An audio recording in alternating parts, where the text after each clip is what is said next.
Mesdames et messieurs, bienvenue pour votre émission Questions d'actualité. Dans 4 mois, notre pays, le Mali, organisera des élections générales.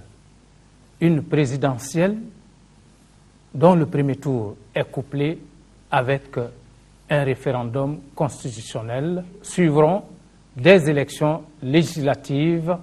Alors, à cette étape des préparatifs, si tous les protagonistes reconnaissent la nécessité d'une élection paisible et crédible, peu d'entre eux insistent en réalité sur ce qu'il faut faire pour y arriver. Donc, peu d'entre eux insistent sur le comment, encore moins sur ce que chacun d'eux devrait faire comme devoir, sinon contribution, pour arriver à cet effet. Alors, CEMDID, le Centre malien pour le dialogue interparti et la démocratie, en partenariat avec l'ORTM, a décidé d'ouvrir le débat aujourd'hui, sinon les échanges avec certains protagonistes pour savoir ce qu'il faut faire et ce que nous avons appelé par ailleurs les préalables qu'il faut pour arriver à des élections paisibles et crédibles. À commencer par l'administration territoriale, qui est représentée ici par son directeur de l'Intérieur, le directeur national de l'Intérieur, M. Bassidi Coulibaly. Alors, M. Coulibaly, bonsoir et bienvenue sur le plateau. Bonsoir. Je voudrais d'abord vous dire que ce n'est pas des protagonistes, nous sommes des acteurs pour l'organisation de ces élections. Donc, je préfère plutôt le mot acteur. Le mot acteur. Voilà. Bien. Alors, soit après l'administration territoriale, nous avons M. Ibrahima Lanseni Coulibaly. Il représente l'ADIMA PASJ ici et il est chargé des élections au sein de son parti. M. Diabaté, bonsoir et bienvenue sur le plateau de l'ORTM. Alors, à côté de M. Coulibaly, nous avons M. Tchéoulé Diabaté. Il est coordinateur de la commission électorale au niveau de son parti, le RPM. M. Diabaté, bonsoir et bienvenue sur le plateau de l'ORTM. Et à côté de M. Diabaté, nous avons M. Dazié Sougouba. Il est le chargé des élections également et des élus au niveau du parrainage. C'est bien ça? C'est bien ça. Voilà, M. Sougouba, bonsoir et bienvenue sur le plateau de l'ORTM. Bonsoir, et au bout de la table, nous avons M. Sidi Ongouiba, membre du comité central du parti SADI. C'est bien cela?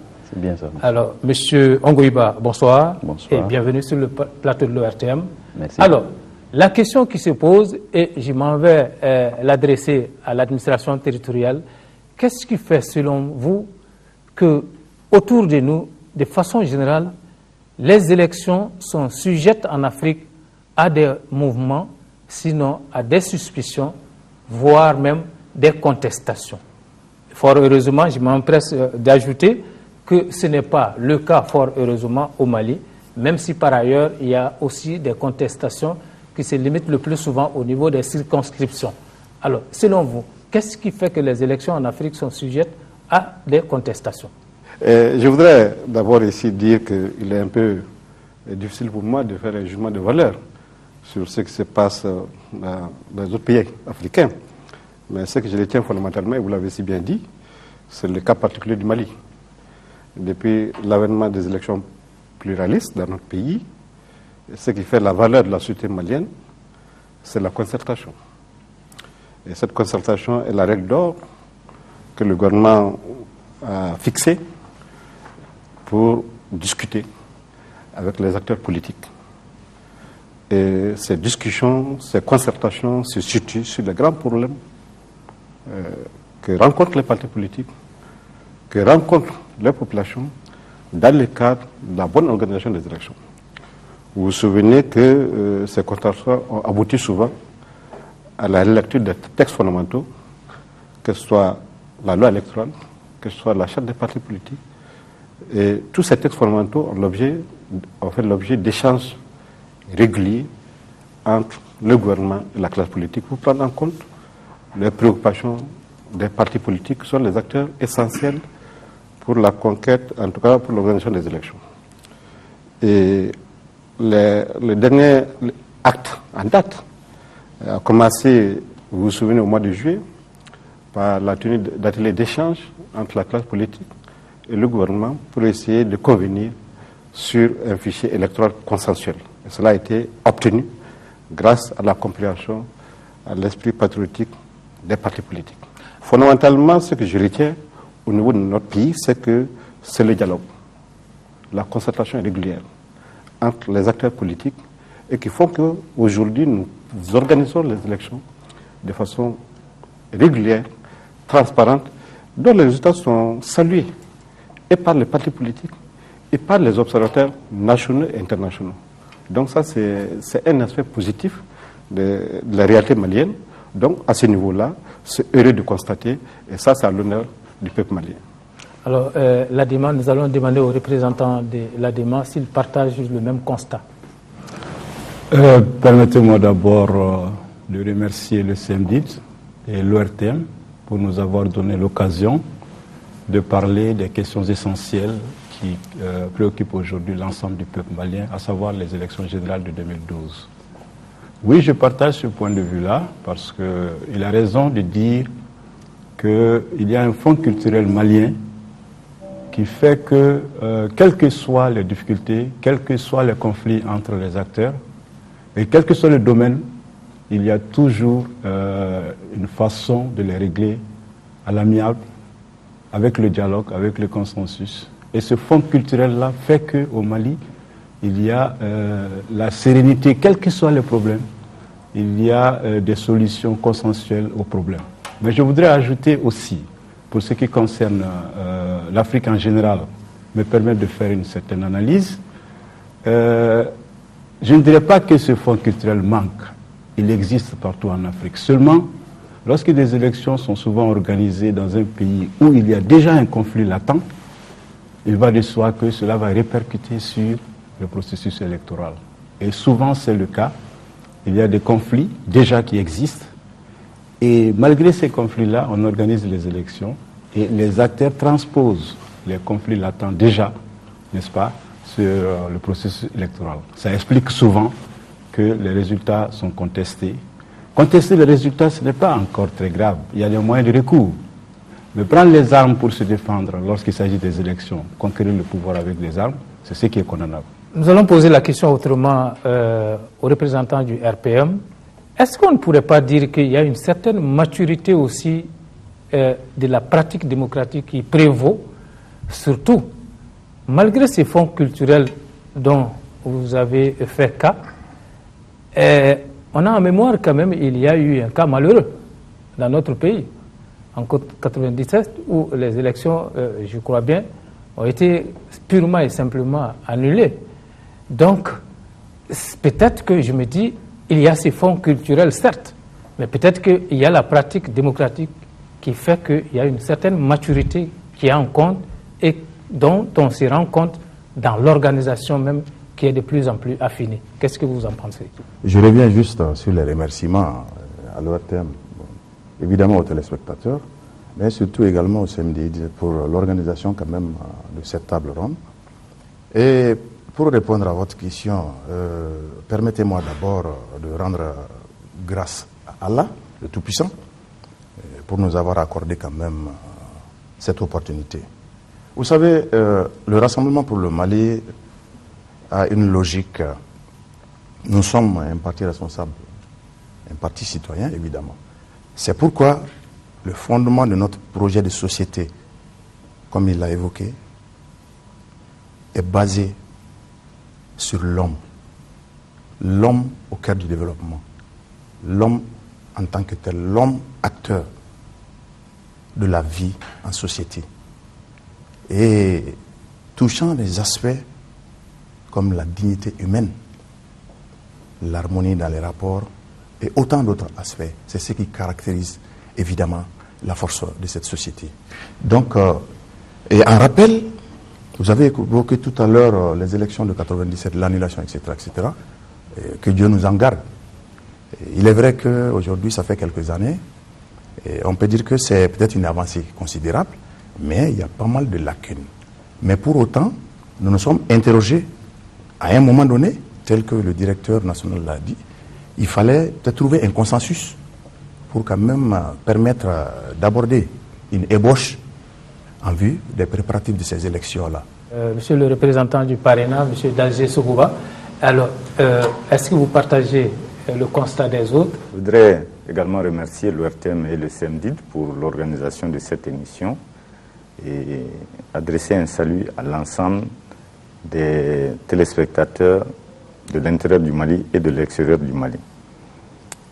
Pour répondre à votre question, je pense que les élections en Afrique sont le plus souvent mal organisées. Je pense qu'il y a une mauvaise gouvernance des élections. C'est ce qui provoque beaucoup de contestations. Vous avez semblé singulariser le cas du Mali, comme si généralement les élections se déroulent toujours très bien. Je ne pense pas que ce soit ça. C'est surtout dû au fait que les Maliens sont tolérants. Il y a beaucoup de choses, comme les gens le disent, les gens ferment les yeux là-dessus. Sinon, jetez un coup d'œil sur ce qui s'est passé des années précédentes. Vous-même, vous en avez parlé. Peut-être que si c'était dans d'autres pays, il y aurait beaucoup d'actes de violence. Mais les uns et les autres comprennent. Sinon, je crois que dans certains cas, il y a des scrutins qui sont volés. Et en Afrique, généralement, les élections ne sont pas très bien organisées. Alors, M. Ongoiba, si vous avez du nouveau à ajouter ou à renforcer la position des autres, le constat. Bon, merci Nyanza. Tout d'abord, permettez-moi de remercier, comme les autres l'ont fait, l'ORTM et le CEMDID, grâce auxquels nous pouvons nous adresser aujourd'hui au peuple malien, aux paysans, aux pêcheurs, aux fonctionnaires et aux immigrés, notamment ceux qui sont à l'extérieur du pays. Et de rendre hommage d'abord aux martyrs de l'indépendance et aux martyrs du 26 mars. Grâce à ces martyrs, nous pouvons aujourd'hui nous adresser librement dans ce pays et communiquer librement et sans s'inquiéter. D'abord, je rejoins mon camarade du parrainage. Il est difficile aujourd'hui de dire que les élections se sont toujours passées de manière paisible au Mali, ou bien de manière crédible. Le cas du Mali n'est pas différent des autres cas. C'est-à-dire, si nous voyons aujourd'hui que les élections, il n'y a pas eu de violence depuis des années, après les mauvais résultats que tout le monde connaît, après les grandes fraudes que tout le monde connaît, après les mauvaises organisations des élections que tout le monde connaît, c'est grâce à la maturité du peuple malien, comme mon camarade du parrainage l'a dit. Donc aujourd'hui, il est difficile de dire que les élections se passent de manière transparente. Il a parlé non pas de maturité, mais de tolérance. De maturité. Moi, je parlerai de maturité du peuple malien. Parce qu'aujourd'hui, les camarades ont parlé de consensus. Moi, je pense qu'aujourd'hui, il faut tuer ce consensus-là pour que vivent les lois de la République, pour que vive la démocratie. C'est en ce moment qu'on aura vraiment des élections transparentes et crédibles dans notre pays. Justement, je vais prendre la balle au rebond. Vous venez de dire qu'il faut tuer ce consensus-là.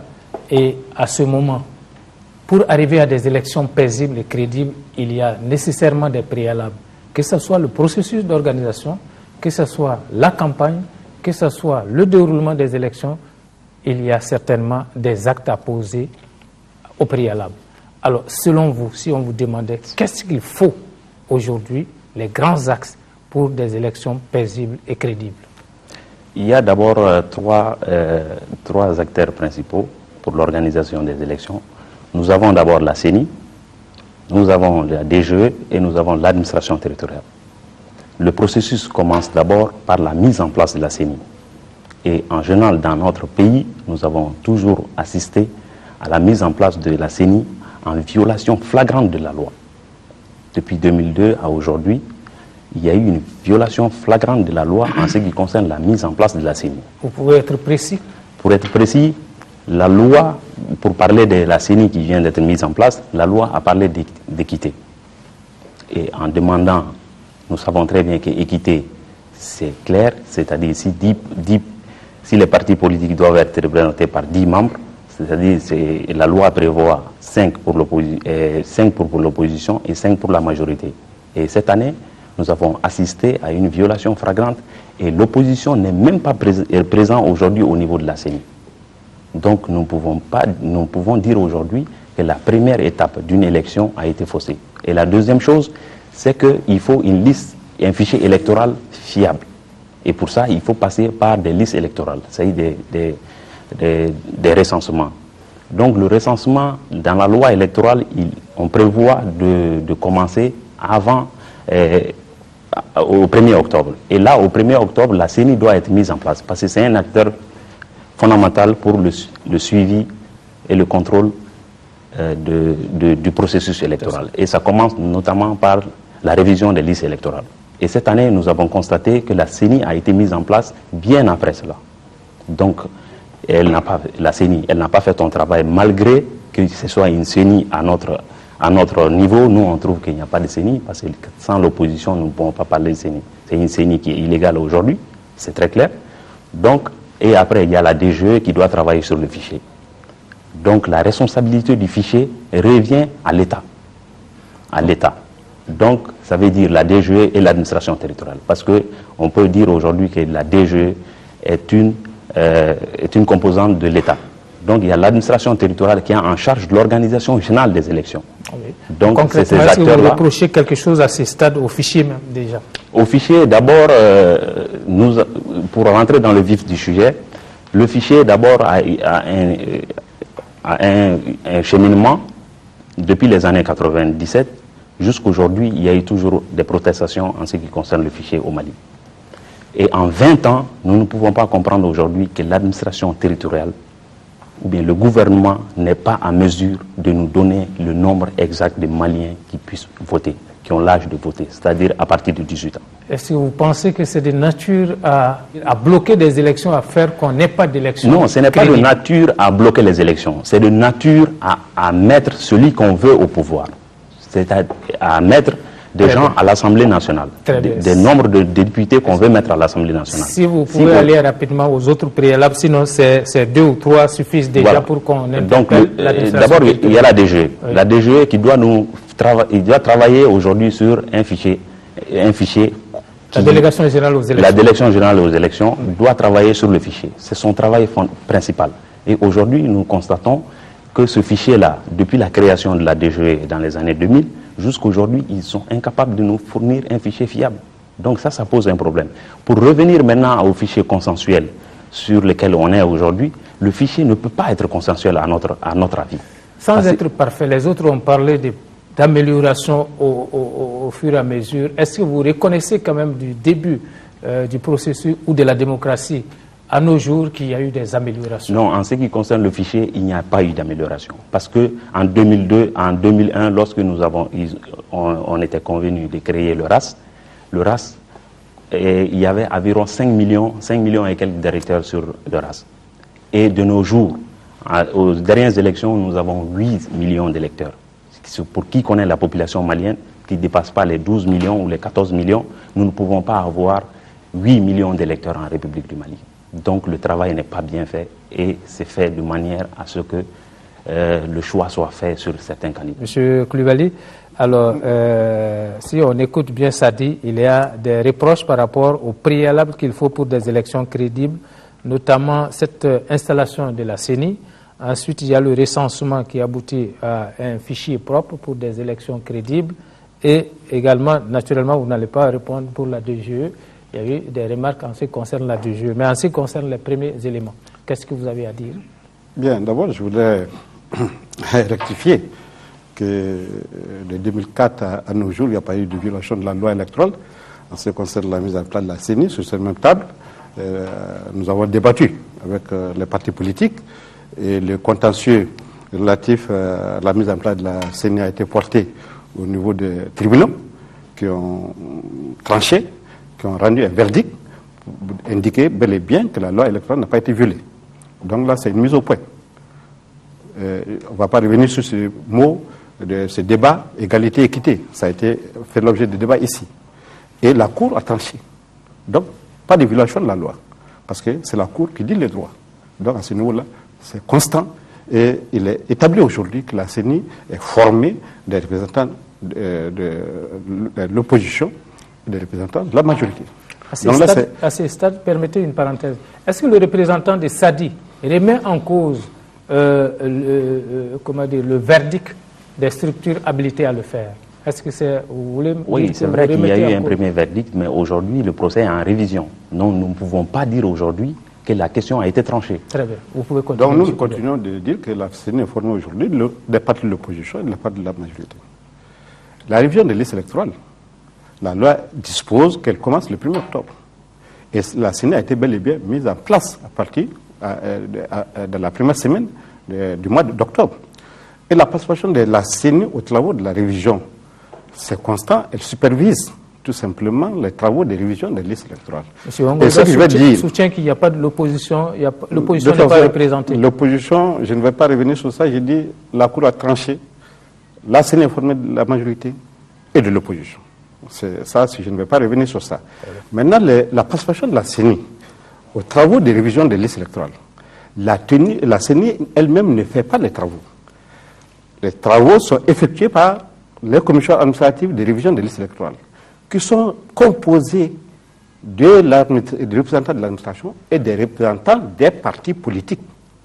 Donc c'est les partis politiques, dans leur grande majorité, qui procèdent aux travaux de révision.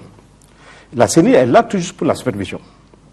Et après les travaux de révision, quand on va dresser le tableau rectificatif qui donne la situation générale, une copie du tableau rectificatif est envoyée au niveau des CEC, c'est-à-dire des commissions électorales communales.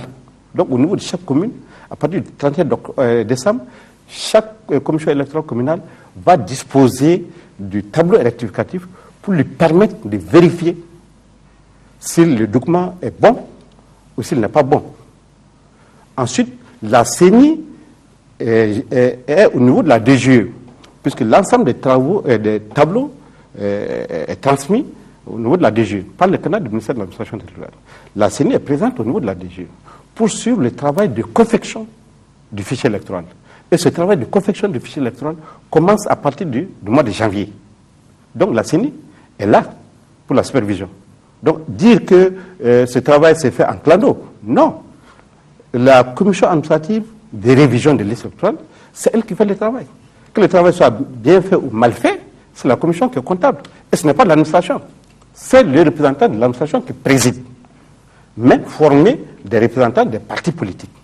Donc, vraiment, à ce niveau-là, je ne sais pas la participation des partis politiques, à ce niveau-là. Je vous le dis, on a la situation réelle. Est-ce que tous les partis politiques participent aux travaux de révision? Est-ce qu'ils ont participé de façon régulière? La question est posée. Donc, moi, j'ai dit, la CENI a été installée.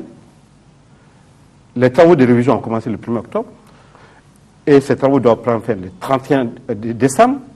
Et la CENI sera tenue régulièrement informée au niveau de chaque commune, au niveau de chaque ambassade, du document de révision pour qu'elle puisse apprécier. Donc, en ce qui vous concerne l'administration, au niveau de l'administration territoriale et des collectivités locales, le processus tel qu'il se déroule, il n'y a pas de problème jusque-là. Il n'y a pas eu de problème dans la mesure où nous sommes sortis d'un débat avec la classe politique qui a convenu qu'il faut élaborer un fichier électoral consensuel. Peut-être qu'il n'y a pas eu unanimité, mais majoritairement la classe politique a souscrit à l'élaboration du fichier électoral consensuel. Et pour aboutir à ça, il y avait une démarche qui avait été prescrite. Et cette démarche comporte plusieurs opérations. Et ces opérations devaient être réalisées par les commissions électorales communales, par l'administration, par les partis politiques, par les populations. Donc il y a tout un ensemble pour aboutir à un fichier électoral consensuel. Donc aujourd'hui, nous sommes en mesure de dire que les travaux ont été régulièrement exécutés au niveau de chaque commune, au niveau de chaque ambassade, que nous attendons aujourd'hui le produit pour être transmis au niveau de la DGE, qui, à ses côtés, a le représentant de la CENI pour la supervision des travaux d'élaboration du fichier électoral. Alors, donc, et ce fichier sera disponible au mois de janvier, normalement? Janvier, février. Parce que les travaux se déroulent de janvier à février pour que, dans le planning élaboré par le gouvernement, pour que dès février déjà, à partir de la fin février, qu'on puisse avoir le fichier électoral assaini avec les cartes pour faire les cartes électorales pour nous permettre d'aller aux élections avec un document fiable. Donc, nous disons aujourd'hui, que ce soit la DG, que ce soit l'administration territoriale, nous sommes à pied d'œuvre pour aboutir justement à l'élaboration du fichier électoral. Et ce fichier électoral, parce que la liste électorale, si elle a des anomalies, si elle a des erreurs, on a dit que c'est la période choisie, le mois d'octobre jusqu'au mois de novembre, pour qu'on puisse corriger ensemble les anomalies. S'il y a doublons, pour qu'on puisse corriger ensemble les doublons au sein de la commission administrative. Donc, la responsabilité des partis politiques est fortement demandée à ce niveau-là pour corriger tout ce qui a insuffisance. Nous allons revenir à ce que chacun doit faire à son niveau. Très bien. Mais pour le rappel, c'est bien à la fin du mois de décembre que s'arrête le processus de révision des listes parce que électorales. ça comporte plusieurs phases. Oui. Il y a la phase d'inscription. C'est ça. Il y a les phases de radiation qui doivent se faire conjointement avec les phases d'inscription. C'est ça. Il y a un temps qui est offert aux citoyens pour se pourvoir, pour dire qu'ils sont d'accord ou ils ne sont pas d'accord. Donc il y a un contentieux qui est dégagé. Donc à partir de ce contentieux, et les tableaux rectificatifs sont dressés à partir du mois de décembre pour être acheminés en fin décembre, 31 décembre, au niveau du ministère de l'administration territoriale, qui transmet les tableaux en l'état. Très bien. En l'état à la DGE, C'est ça. sous la supervision de la CENI. Donc, il n'y a pas d'autres manipulations sur les tableaux. Quand les tableaux viennent des ambassades, ils sont centralisés au niveau du ministère de l'administration territoriale, transmis en l'état au niveau de la DGE. Et le représentant de la CENI est là pour superviser tel que la loi lui donne ce pouvoir. Très bien. Alors, M. Sogouba, alors, est-ce que vous avez des observations par rapport à ce qu'il faut faire comme préalable pour aboutir à des élections paisibles et crédibles? Je voudrais d'abord commencer par deux rappels. Le premier rappel concerne le niveau de fraude. Et je voudrais citer 7 niveaux de fraude. Le premier niveau de fraude, c'est lors de l'établissement des listes électorales. Le deuxième niveau de fraude, c'est lors de l'impression et de la distribution des cartes d'électeurs. Le troisième niveau, c'est lors de la campagne électorale. Le quatrième niveau, c'est la fraude dans les bureaux de vote. Le cinquième niveau, c'est la fraude lors du déroulement du vote. Alors, le sixième niveau, oui, rapidement. Le sixième niveau, c'est la fraude lors du dépouillement. Et le septième niveau, c'est au niveau de la compilation, au niveau du vote, bon, de l'électronique. Bon, il y a certains niveaux, comme on n'est pas là encore, oui. En ce qui concerne la phase préparatoire, oui. Est-ce que vous avez déjà décelé des failles qui occasionnent ou qui ouvrent déjà la porte à la fraude? Oui, nous avons décelé des failles. Parce que le problème, c'est d'abord la liste électorale. Et nous prenons comme repère l'année 2007.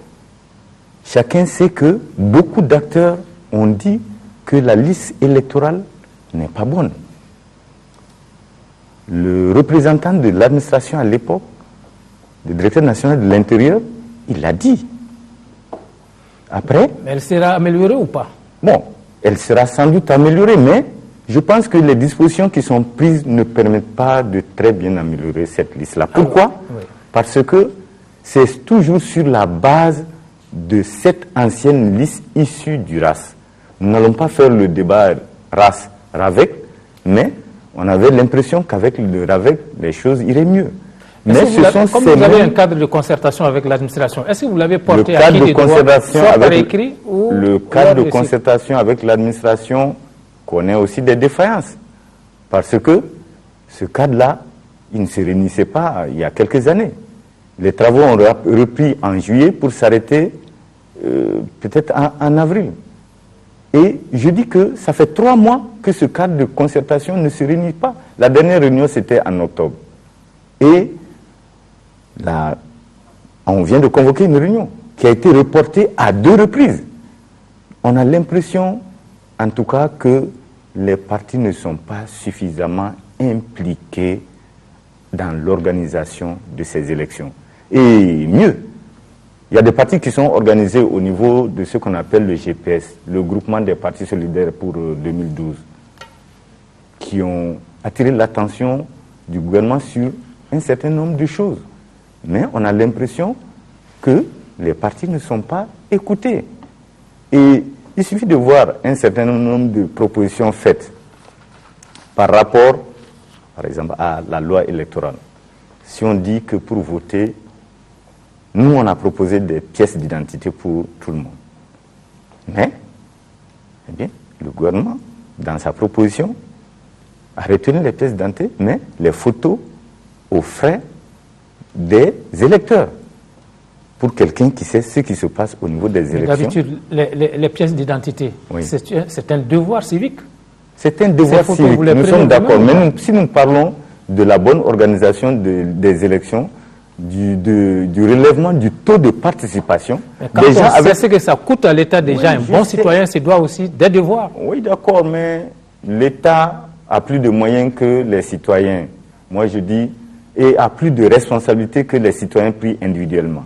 Donc, il s'agit pour l'État, en tout cas, de faire en sorte que toutes les conditions soient remplies. Le citoyen a sans doute son rôle à jouer. On va écouter les autres aussi. D'accord. Alors, M. Thioulé, oui, M. Diabaté, je vais dire. Oui, c'est bien sûr Thioulé. Je reviens à la question, les préalables pour une bonne élection. Je m'en vais vous rappeler que nous sommes le premier parti à avoir observé que ce fichier n'était pas bon, en 2007, le Rassemblement pour le Mali. Nous avons exigé, ou demandé, mais bon, l'audit du fichier. Et Dieu seul sait ce que ça nous a coûté. Et en plus, il y a le problème de la CENI qui a été évoqué.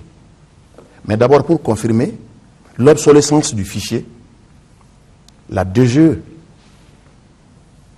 nous a donné la certitude, d'ailleurs à tous les Maliens, le 17 septembre 2008, que le fichier n'était pas bon. Comment nous sommes arrivés à cette situation? Quelque part, les responsabilités doivent être situées.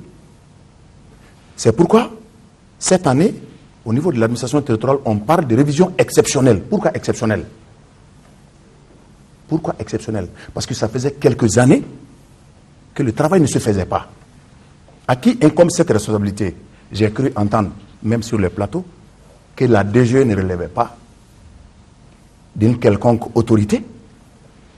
Alors elle est autonome. Ce ne serait pas une structure privée quand même. Il faut que la DGE réponde quand même de quelque chose ou de quelqu'un. Cette révision qui doit se faire régulièrement chaque année, ça faisait quelques années que ça n'avait pas été fait. Pour revenir à la table ronde de concertation, le cadre de concertation des partis politiques avec l'administration, c'est vrai que nous avons eu à beaucoup travailler ensemble. J'apprécie d'ailleurs ce cadre-là parce que c'est ce qui fait même la force qui caractérise notre société. Mais avant que vous ne passiez, est-ce que vous avez au jour d'aujourd'hui un aspect qui pour vous doit être revu, sinon il n'y aura pas d'élection crédible? Bon, plus d'un. Toujours revenir, en revenant justement au préalable, d'abord le fichier.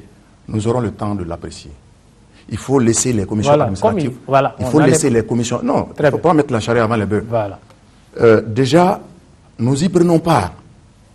Nous avons des représentants au niveau de ces différentes commissions administratives, sous la supervision évidemment de la CENI, dans toutes les localités. Et à la date du 31, nous serons là pour apprécier ce qui a été fait et ce qui n'a pas été fait. Si ça doit aboutir à ce que nous avons souhaité, des élections paisibles et fiables en 2012, alors le temps nous permettrait quand même de juger. Mais il faut d'abord un fichier fiable. Oui. Nous avons opté pour le RAS amélioré, c'est ce qui est appelé fichier. Mais en attendant le fichier, jusque-là, le processus tel qu'il se déroule, il n'y a pas d'aspect bloquant. Il y a des difficultés. Il y a des difficultés, parce que vous savez... Les difficultés sont inhérentes à l'activité humaine. Mais si, ça c'est clair. Nous sommes Maliens. Ce qui touche un concitoyen au nord du Mali, je suis affecté au sud par le même phénomène. Nous faisons face d'abord à une insécurité alimentaire, à une situation de crise au nord. Mais des dispositions Dans sont d'autres prises. En ce qui réalités- concerne l'insécurité alimentaire, des dispositions sont prises et annoncées pour y faire face. Elles vous paraissent, ces dispositions, suffisantes ou pas? Bon, Ce n'est pas l'objet du débat, mais c'est pas comme l'objet vous l'avez du débat. évoqué. J'apprécie à sa juste valeur les efforts du gouvernement, mais il peut mieux faire. Très bien. Le gouvernement peut mieux faire. À cela, j'ajouterais que, pourquoi j'insiste sur ça? Parce que dans certaines localités, les élections ne sont pas d'actualité. J'ai eu la triste expérience d'observer dans certaines localités où il y avait plus de 2000 inscrits sur la liste quand je suis venu au niveau de la commission administrative juste pour vérifier, prendre contact avec nos représentants, savoir comment se déroulent les activités. Et après 2 mois de travaux, je me suis rendu compte qu'ils m'ont dit qu'il n'y a que 10 personnes qui sont passées pour les rectifications, etc., dans cette localité. J'ai dit pourquoi? J'ai posé la question à savoir pourquoi. On nous dit qu'ici, c'est la famine. Nous, on est à la recherche de subsistance. Donc ça, c'est les élections, on fait ça quand on est un peu... D'accord. Vous voyez, les conditions ne sont pas tout à fait dans certaines localités. Alors, les réalités diffèrent, Très bien. évidemment. M. Koulibaly, d'autres arguments? Oui, Votre permettez-moi. argument, Oui. en ce qui concerne les préalables, qui Oui, ne sont pas d'accord, encore je vais satisfaits. parler des préalables, mais permettez-moi quand même de dire à mon jeune collègue de Sadi que s'il y a des scrutins volés, c'est probablement ailleurs. Et j'espère qu'il pensait ailleurs lorsqu'il disait qu'il y a des scrutins volés. Par rapport au consensus qu'il faut tuer, moi je pense plutôt qu'il faut cultiver le consensus. Vous savez, nous sommes dans un très vieux pays. Nous sommes dans un très vieux pays où les questions les plus sensibles, les questions, j'allais dire, les plus difficiles sont réglées soit par consensus, soit par compromis, et par compromis dynamique. Et nous sommes dans un pays aussi qui refuse la compromission. Je pense que nous avons des valeurs. Il faut en avoir fier. Il faut être fier de ces valeurs-là. Donc je crois qu'il faut cultiver ces choses. La question du fichier, me semble-t-il, peut être toujours posée. C'est un débat continu. On n'en finira jamais. Il n'y a jamais de système parfait. Il n'y a jamais de fichier parfait. Nous avons vu dans les vieilles démocraties qu'il y a eu des problèmes lors des élections. Mais je disais tantôt que l'essentiel du processus, c'est la concertation, c'est le dialogue. Ça ne sera pas du goût de tout le monde individuellement pris, mais ce sera du goût d'un ensemble, et un ensemble représentatif. La question du fichier, j'allais dire aujourd'hui, pour ce qui concerne les élections générales de 2012, est pratiquement dépassée. En ce sens que nous nous sommes mis d'accord que le RAS amélioré peut bien faire ces élections-là. Il y a plusieurs autres mesures d'accompagnement pour que ce fichier puisse servir à des élections acceptées par un grand nombre d'acteurs, la grande majorité des acteurs, pour les élections de 2012. Maintenant, pour ce qui concerne la CENI, moi je disais tantôt qu'il y a des voies de recours. Nous sommes en démocratie. Nous sommes en démocratie, il y a toujours des voies de recours. Si un citoyen, un groupe quelconque, qu'il soit parti politique, société civile, se croit lésé, croit que ses droits sont violés, il y a toujours les moyens juridiques, démocratiques, de s'exprimer et de faire valoir son droit. Mais en ce qui concerne Donc les je pense que facteurs c'est quelque bloquants, chose qu'il faut vous n'en avez pas relevé jusque-là. Le facteur bloquant, si le dialogue s'arrête, le jour où le dialogue va s'arrêter, et je suis certain que nous sommes tous engagés aujourd'hui à continuer à perpétuer ce dialogue-là. Et tant que ce dialogue ne va pas s'arrêter, il n'y aura pas de facteur bloquant. Il y aura des difficultés à chaque étape. Vous l'avez dit tout tantôt, c'est inhérent à l'action humaine. Et chaque fois qu'il y a des difficultés, tant que nous sommes convaincus qu'il faut se concerter, qu'il faut se parler, les Maliens ont toujours trouvé la solution aux difficultés qui se posent. Mais permettez-moi aussi de réagir rapidement par rapport aux acteurs. Nous avons parlé de la CENI, de la DGE, de l'administration. Mais parlons un peu des partis politiques. Parlons un peu de la société civile Chacun doit jouer un rôle. Et notre rôle à nous, mais il faut le dire, c'est nous qui animons la commission administrative de révision des listes électorales. Ne demandons pas ces choses-là à l'administration. Je ne fais pas l'avocat de l'administration, c'est nous qui sommes là et souvent on n'est pas présents. Les partis politiques ne sont pas souvent présents, du début à la fin du processus. C'est là où la révision est faite. C'est là où, comme je le disais tantôt, il y a les nouvelles inscriptions, il y a les radiations, il y a les corrections, etc. Et cela est organisé. Très bien que chacun joue son rôle. Donc vous confirmez que c'est bien organisé chaque année? Parce qu'il y a quelqu'un qui venait de dire que c'est irrégulièrement organisé. Je n'ai pas dit bien organisé chaque année. Je veux dire organisé régulièrement. Moi je dis que c'est une loi qui instaure cela et elle est appliquée. Très bien. Elle est appliquée. Ouais. Maintenant, comment elle est appliquée? Il y a la part de responsabilité des partis politiques. Alors, donc nous allons demander à l'administration territoriale, puisqu'elle a été interpellée notamment sur 2 points, en ce qui concerne ces fichiers où il y a eu des remarques, lui demander d'abord est-ce que ces remarques ont été prises en compte dans le processus qui est en cours. Ils ont parlé par rapport, fait référence au passé, le fichier utilisé dans le passé, notamment le RPM et les autres aussi. Et deuxième point, l'irrégularité des réunions de cadre de concertation. Bien. Donc, je vais commencer par ça, c'est par rapport au cadre de concertation. Cette réunion, elle se tient de façon régulière. Il a bien dit, la dernière réunion date du 13 octobre. Le cadre de concertation s'est réuni pour la dernière fois le 13 octobre. Entre-temps, il y avait des actions qui étaient en cours, notamment les travaux de révision des listes électorales. Il fallait laisser le temps à ce que ces travaux se déroulent pour apprécier, pour rencontrer les partis politiques. Et je crois que le ministre s'est fait le devoir justement d'attendre que ces travaux se déroulent pour avoir des appréciations échangées du résultat avec les partis politiques. Il y avait la loi électorale discutée avec les partis politiques qui était en discussion au niveau de l'Assemblée nationale. Il fallait attendre que la loi soit votée. Et à partir de cela, rencontrer les partis politiques, échanger avec eux pour le dérouler du reste des opérations. Je crois que c'est ce processus qui était en cours. Il faut se réunir, il ne faut pas se réunir pour se réunir. Il faut se réunir pour débattre des problèmes. Et s'il y a des solutions à trouver ensemble, je pense qu'on était dans ce processus. Et le ministre, justement, dans sa volonté, devrait rencontrer les partis politiques il y a 2 ou 3 jours, mais il y a des contraintes de calendrier du gouvernement qui ont fait qu'aujourd'hui, que la réunion a été reportée pour la semaine prochaine. Donc, il n'y a pas une volonté. La volonté manifeste du gouvernement, c'est l'écoute permanente, les dialogues, parce que quand on dit les partis politiques ne sont pas écoutés, bien au contraire, toutes les préoccupations des partis politiques sont régulièrement prises en compte, discutées et trouver la solution. Maintenant, on a parlé de révision exceptionnelle. Cette année, ce n'est pas une révision exceptionnelle. La loi électorale, il a dit, M. Koulibaly, dispose que chaque année, il y a une révision annuelle des listes électorales. Et chaque année, les commissions administratives de révision des listes électorales font ce travail-là. Donc, il a dit, la loi est appliquée. La révision annuelle, c'est fait. La révision exceptionnelle, c'est quand le gouvernement décide de faire une opération. En ce moment, il y a une révision exceptionnelle qui est décidée par le gouvernement. Mais cette année, ce qui est retenu, c'est une révision spéciale.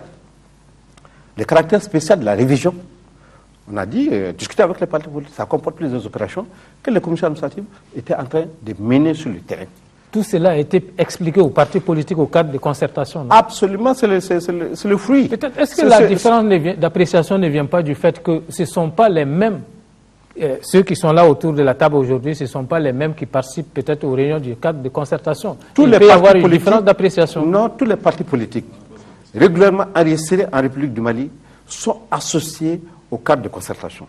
Donc, tout le monde participe, y compris les gens qui sont organisés en groupe. Ils ont été associés aux travaux.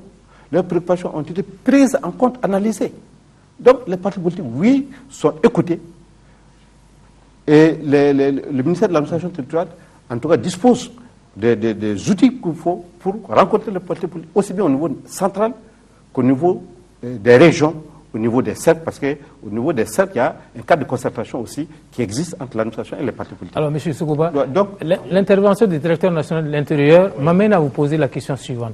Est-ce qu'il y a partage à votre sein, au sein des partis, quant aux réunions du cadre de concertation, une restitution de ce dont on parle au niveau du cadre de concertation au sein des des partis politiques. On n'a pas besoin de restitution parce que je suis de ceux qui participent à la réunion du cadre de concertation. Mais si vous ne restituez pas pour les autres cadres du parti, quand ils sont invités ailleurs, il y a cacophonie, forcément. Non, ça ne pose pas de problème. C'est nous qui posons le problème. Et c'est nous qui participons aux réunions du cadre de concertation. C'est vous dire que nous savons de quoi nous parlons. Et si vous permettez, je crois que le parrainage a été l'un des premiers partis à attirer l'attention de l'opinion et du gouvernement sur l'organisation de ces élections. C'était avec un mémorandum datant du 8 mars 2011. On a dit qu'il faut aller aux préparatifs des élections. On savait qu'il y avait des élections à faire. Nous avons parlé du problème de fichier. On peut trouver quelque part que le problème de fichier est dépassé, mais la base fondamentale des élections, c'est le fichier.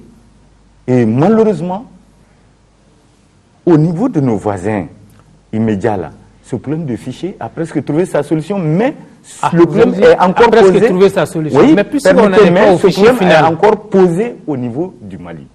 Et moi, je pense que les choses n'ont pas beaucoup évolué. Pourquoi? Je parlais, en tout cas, des prises de position des uns et des autres, c'est-à-dire du directeur national de l'intérieur de l'époque, au président de la République, en passant par la DGE et les juges de la Cour constitutionnelle. Tout le monde a trouvé que les élections de 2007, c'était mal organisé, qu'il y avait de la fraude, etc., etc. Et nous pensons que les choses n'ont pas changé. S'il s'agit du fichier, le fichier n'a pas évolué fondamentalement. Mais ça n'a pas empêché que... Et les partis politiques ont opté pour un fichier consensuel. Mais le constat réel, c'est qu'ils se sont retrouvés floués. C'est ça la réalité des choses. Le fichier consensuel, avec toutes les propositions faites, nous disons que pour une organisation des élections crédibles, il y a un certain nombre de choses. Il s'agit d'abord de la volonté politique. Et on a l'impression que cette volonté politique, en tout cas, elle n'existe pas tellement. D'accord. Mais qu'est-ce que vous-même vous faites, au-delà d'avoir signalé pour le fichier, qu'est-ce que vous faites? Parce qu'on peut signaler. Une chose est de signaler, une autre est peut-être de mener des actions concrètes pour que cela change. Qu'est-ce que vous avez fait? Des actions concrètes. En tant que parti politique, nous avons attiré l'attention des pouvoirs publics sur ce qu'il y a lieu de faire. Nous avons entrepris des démarches auprès des autres organisations de la société civile pour dire attention, attention, attirer l'attention de l'administration sur ce qu'il faut faire, etc., etc. Ça, c'est en tant que parti politique pris individuellement le parrainage. Au-delà de ça, nous sommes organisés avec d'autres partis politiques au nombre de 46 et nous faisons des propositions. Et le plus souvent, ces propositions ne passent pas. Elles ne passent pas. Vous avez envoyé ces propositions à qui? Oui, on a envoyé ces propositions à l'administration. Nous avons rencontré ceux de l'administration. Peut-être elles sont Monsieur Ongoïba, qu'est-ce que votre parti a fait pour que les choses changent? Tout d'abord, permettez-moi de rebondir sur certaines choses qui ont été dites ici. D'abord, en République du Mali, il n'y a pas de compromis. Il y a toujours des compromissions. À voir déjà la composition actuelle du gouvernement. Nous avons vu que la plupart des partis politiques se sont retrouvés au dernier remaniement, soi-disant, pour le bon déroulement des élections qui veuillent participer. Donc ça, c'est à relever. En ce qui concerne le fichier électoral consensuel, ça n'a rien de consensuel. Dans la mesure où l'organisation des élections et le fichier, tout revient à l'État. Je crois savoir que vous avez participé au gouvernement à un moment donné. Oui, nous avons participé au gouvernement de 2002 à 2007. C'était la compromission ou le compromis? Non, ça c'était un consensus. Très bien. Oui. D'abord, permettez-moi de dire que la révision actuelle qui est en cours est en porte-à-faux avec la loi électorale. Nous avons dit que dans la loi électorale, c'est du 1er octobre au 31 octobre qu'il y a inscription. Et les inscriptions ont continué jusqu'au 20 décembre. Donc, ce qui veut dire qu'aujourd'hui, le tableau récapitulatif qui devait être présenté à l'administration territoriale au 31 décembre ne sera pas possible. Donc, il y a un retard. Et en plus, en ce qui concerne ces révisions, parce que quand on parle d'élections crédibles, il faut parler d'abord de fichiers fiables. D'abord, le fichier qu'on va avoir, est-ce que c'est un fichier différent du RAVEC? Nous, on pense que non. Parce qu'aujourd'hui, Les révisions des listes, comme chaque année, ça commence du 1er octobre au 31, comme le directeur national l'a dit. Mais les commissions qui sont à l'intérieur du pays, ils ont reçu les documents quand? En France, jusqu'au 20 octobre, il n'y avait pas de documents de recensement. À l'intérieur du pays, dans certaines... Jusqu'au 20 octobre. Jusqu'au 20 octobre. Et il y a certaines circonscriptions qui sont allées même au-delà de ça. Vous avez des preuves pour ça? Nous avons des preuves. Nous avons nos camarades en France qui participent dans les commissions et au 20 octobre encore, ce n'était pas disponible. Et à l'intérieur du pays aussi, ce n'était pas disponible à certains niveaux. Les documents de recensement, les cahiers de recensement n'étaient pas disponibles à certains niveaux. Non seulement. Pour avoir un fichier fiable, qu'est-ce qu'il faut? Pour avoir un fichier fiable, qu'est-ce qu'il faut? Aujourd'hui, en République du Mali, l'administration est présente sur tous les territoires. C'est sa responsabilité d'offrir au peuple malien un fichier fiable. Nous avons des sous-préfets, nous avons des préfets qui ont accès à tous les villages pour recouvrir les impôts. Et les maires aussi sont disponibles pour ce travail. Mais aujourd'hui, la révision qui s'est faite, ça se fait souvent, et la plupart du temps, dans les mairies. Nous avons proposé à ce que les commissions passent dans tous les villages. Avec la présence des partis politiques, des chefs de village, des sous-préfets, comme ça, on aura une bonne liste. Donc, à nos jours, nous n'avons pas. Donc, le fichier électoral qui sortira de ces commissions administratives ne seront pas fiables. Elle n'est pas différente. Et ce fichier ne sera pas différent du fichier RAVEC, RAS, excusez-moi. Monsieur Diabaté, en quelques mots, notre temps est vraiment compté. Bon. On va aller vite. Moi, je me félicite en tout cas de l'effort qui a été fait. C'est pourquoi je disais qu'il fallait attendre la clôture des travaux pour pouvoir apprécier. C'est vrai que nous avons été confrontés à d'énormes difficultés par-ci, par-là. Le camarade a bien fait de relever que ce qui fait la force, c'est que le cadre de concertation existant toujours, et on peut quand même atteindre un certain niveau. Je pense qu'il ne faut pas se substituer forcément à l'administration, et pour autant, les responsabilités sont situées. J'appartiens à un parti, comme je vous l'ai dit au départ, nous respectons vraiment la dignité humaine. Il faut restaurer chez les Maliens cette dignité-là. Parce que c'est la fin de tout chemin. Nous sommes conscients de notre rôle tel qu'édicté par l'article 28 de la Constitution. Nous concourons à l'expression du suffrage universel. Pour autant, il ne faudrait pas se tromper d'objectif. Nous veillons, depuis lors, notre création, à la formation civique et morale des citoyens en tant que parti politique. C'est ça également notre rôle. Nous sensibilisons. Nous avons participé et nous continuons de participer au cadre des concertations. Chaque fois que nous sommes conviés et chaque fois qu'il y a des grandes questions concernant la nation, nous avons su quand même donner notre point de vue. Je crois que c'est là également le rôle des partis politiques. Donc vous préférez en ce qui concerne le fichier d'attendre le moment venu de faire savoir vos observations. Pour apprécier. Très bien. Alors, je ne voudrais pas revenir sur le fichier. J'avais dit que cette question a été réglée par les partis politiques. Ce n'est pas l'administration qui a imposé le RAS. Nous avons convenu du RAS amélioré. Très bien. Alors ce travail est en cours et il a raison de dire, nous espérons qu'il y aura des résultats plausibles. Je voulais réagir par rapport au fait que les partis politiques ont été floués. Non, la demande PAG n'a jamais été flouée. Elle ne peut pas être flouée. Nous participons de manière responsable et consciente à des débats. Nous apportons notre contribution. Mais chaque fois que c'est l'ensemble qui décide, eh bien, la demande PAG suit. Par rapport à la fraude, puisqu'on en a parlé, je ne sais pas si c'est un thème qui va revenir plus tard. Non, c'est presque à la fin du débat. La fraude, c'est au niveau du bureau électoral. Vous avez beau être sur une liste de manière frauduleuse, il va falloir que vous produisiez les documents de vote pour pouvoir avoir accès au vote. Et dans le bureau de vote, nous sommes présents. Les partis politiques sont présents, plus d'autres acteurs. Alors si vous ne remplissez pas les conditions de vote, si on vous laisse voter, ça veut dire que vous avez ceux qui sont là ont concouru, ont participé à la fraude. Autant, il nous revient en tant que parti politique. Chacun a sa responsabilité. Il nous revient en tant que parti politique d'être vigilant que nos délégués dans le bureau de vote n'acceptent pas la fraude. Cela peut vraiment contribuer largement à diminuer la fraude dans nos élections. Alors, monsieur le directeur de l'Intérieur, Bien, moi, je voudrais un peu revenir un peu par rapport au document de révision de la liste électorale. Il a dit qu'il n'y avait pas de cahier de recensement. J'ai dit non. Les cahiers de recensement existent au niveau de chaque commune et au niveau des de chaque ambassade.